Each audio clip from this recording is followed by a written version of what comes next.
Coming up on today's Airborne, AirVenture Oshkosh 2014 could be one of the best ever. Falco kit producer Sequoia Aircraft Corporation closes its doors, and GAMA publishes second quarter GA aircraft shipment report.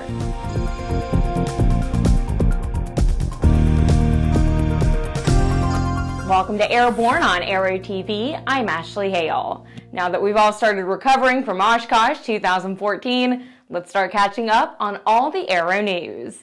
EAA's Chairman Jack Pelton has reported that the 2014 edition of EAA AirVenture Oshkosh could be the best convention of all time.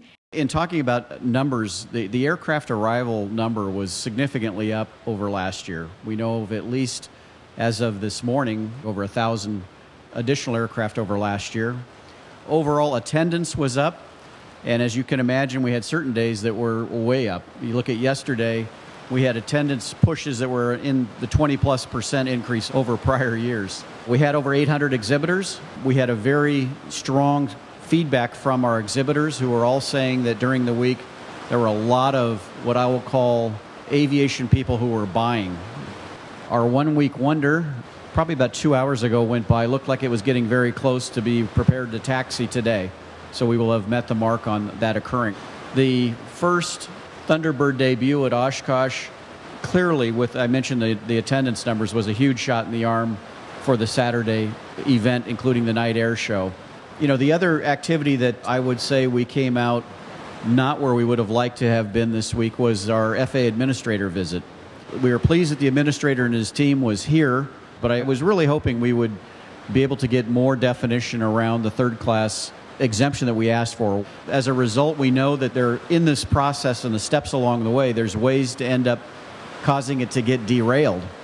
And that has us very, very concerned. It could get nixed at OMB. It could, when it goes out for public comment, it could, create another battle. So as a result, we're going to continue to push the legislative track. I would grade this week, all in all, probably one of our best air ventures in a long time on many fronts. Great volunteer participation.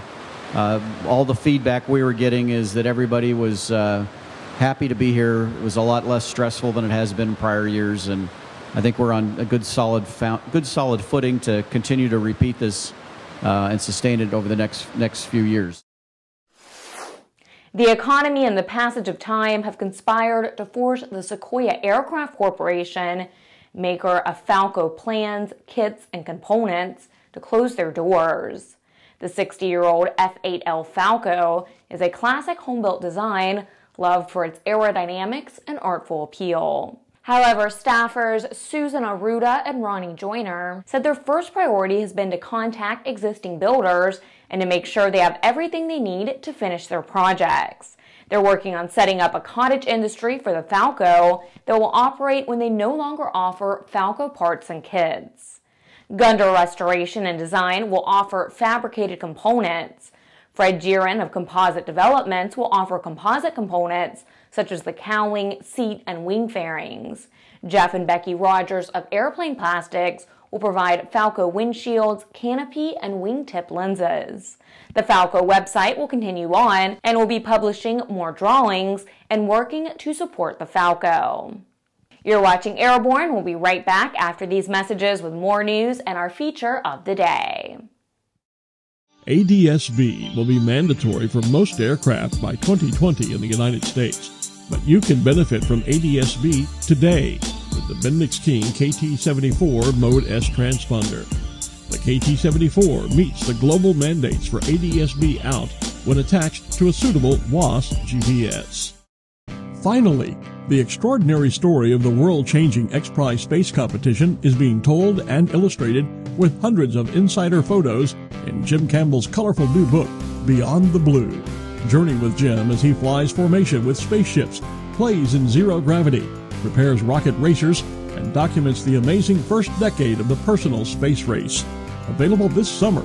Get your advance order in now by checking out www.kindredspirit.com.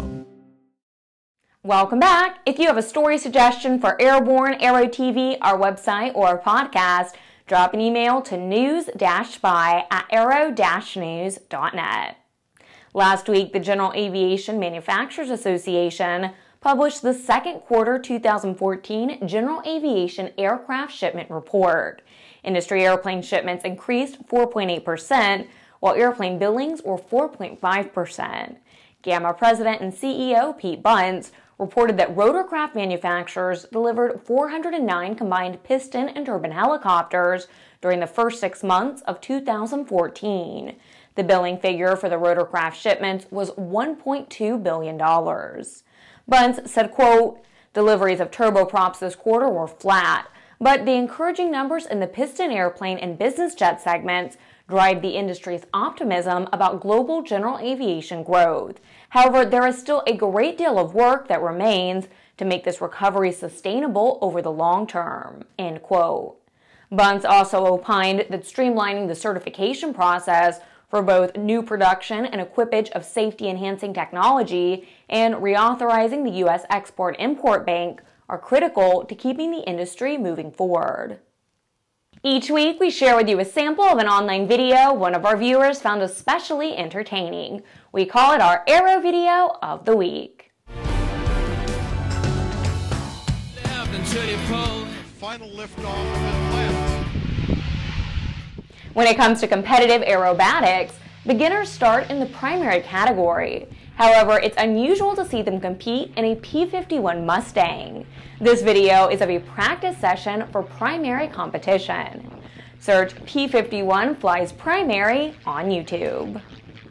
Boeing announced last week that final assembly of the 787-10, the newest and longest member of the 787 Dreamliner family of airplanes, will take place exclusively in North Charleston, South Carolina.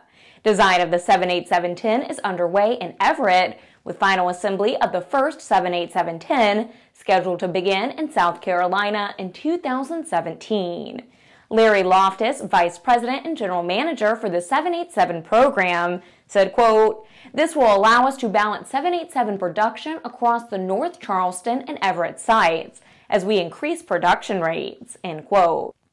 The 787-10 will be 18 feet longer than the 787-9, with 10 feet of that increase in the mid-body section.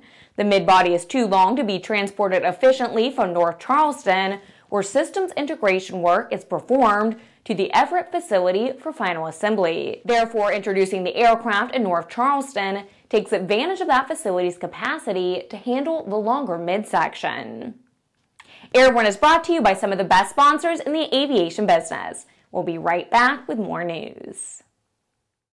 Since the early days of powered flight, pilots have struggled with landing in crosswinds. In fact, crosswinds and wind gusts cause more landing accidents than fog, thunderstorms, and icing combined. That's where the Redbird X-Wind SE comes in. By placing pilots in gusty crosswind conditions for extended periods of time, the X-Wind SE gives instructors all the time they need to teach the pilot the proper techniques for landing in crosswind conditions. For more information on Redbird X-Wind SE and Redbird's entire line of flight training devices, visit www.redbirdflightsimulation.com. Welcome back. A hangar tenant at the airport in the city of Concord, North Carolina, objected to the city's prohibition against the construction of a home-built aircraft in the tenant's T hangar. This led to an action whereby the tenant claimed he was engaged in an aeronautical activity that could not be restricted under the FAA assurance rules. In a notice of proposed rulemaking, the FAA published that building an aircraft on a federally funded airport is an aeronautical activity, but only in the final assembly stage. Sean Elliott, EAA's Vice President of Advocacy and Safety, said in part, quote, "This is a major step forward because it nationally recognizes home building as an aeronautical activity, which it never was previously, even if it was allowed at an individual airport," end quote. However, he said, "We do not agree with the draft language regarding final assembly stipulations.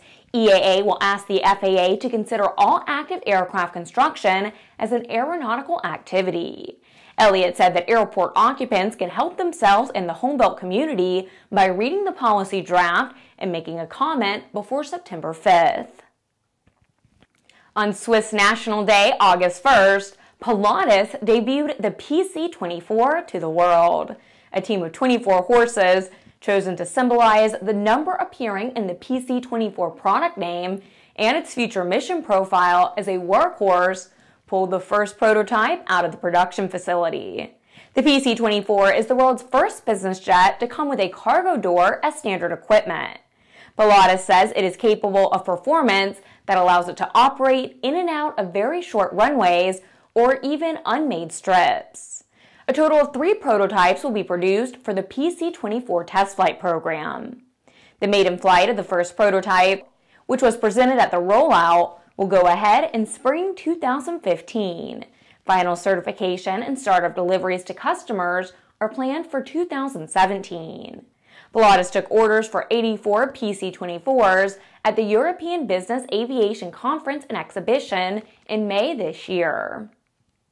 Theodore VanKirk, who is the last surviving member of the Enola gate crew, which dropped an atomic bomb on Hiroshima, Japan, has gone west at the age of 93.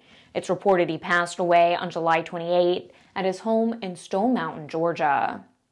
VanKirk was the navigator on the famous mission.